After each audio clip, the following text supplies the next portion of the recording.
Hello, magandang araw po sa inyong lahat.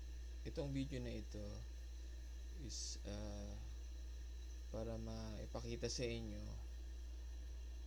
kung gaano itong simple function na small ay makakatulong sa inyong everyday office task. Katulad nito, ang table na ito contains data na yung first column is date, the second column is company, third is the branches, fourth letter D is are the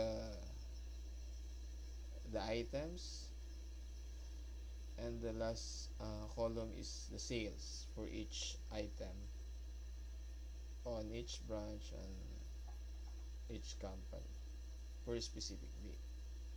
So, ang goal natin ngayon is gusto mong, if ever na gusto mong ma-filter lahat ng sales for the month, for a specific month like January, gusto mo siyang makuha, ma-transfer sa isang, ma-summarize mo siya, na kukuhanin mo lahat ng sales ng January. By the way,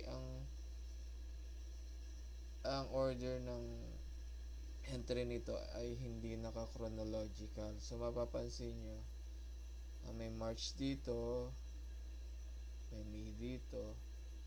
So, kung bibigyan kayo ng ganitong klase na data, pwede nyo siyang i-filter using filter or sorting.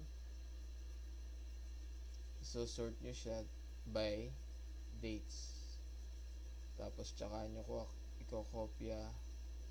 Halimbawa, pag na-sort mo na siya,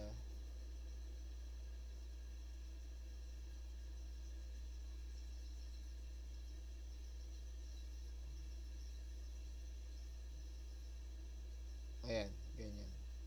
Tapos, tsaka nyo i-kopya siya dito. So, kung gusto nyo yung January, hanapin nyo yung kung gusto nyo yung February, hanapin nyo yung February. Tsaka i-copy nyo siya sa isang range, different range. But ang isang challenge dito is every time yung gusto nyo i-extract yung certain data for a specific month, kailangan nyo siyang i-filter out, then hanapin nyo yung month, tapos tsaka nyo pa i-copy. Pero kung matututunan nyo yung simple steps, simple functions, actually this is a combination of different simple functions sa Excel. So, makikita nyo, yung ginawa ko dito, may drop down tayo. So, kung any month na gusto mong piliin, matatransfer siya dito, ma-highlight yung mga months. Katulad ito, July. So, lahat ng July, nakuha na niya. So, kung gusto mo November data, matatransfer na dito yung automatic yung November. Naka-highlight pa ngayon yung lahat ng November. So,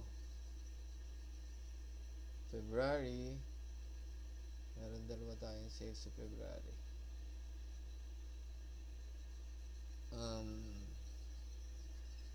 If you like, or if you want to learn how I come up with this report, interactive report, just comment below, like and subscribe. And my next video, I will explain this in detail, step by step. So that's all for now, guys. And I will be posting videos like this um,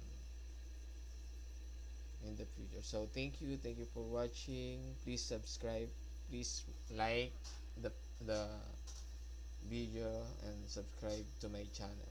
Thank you so much.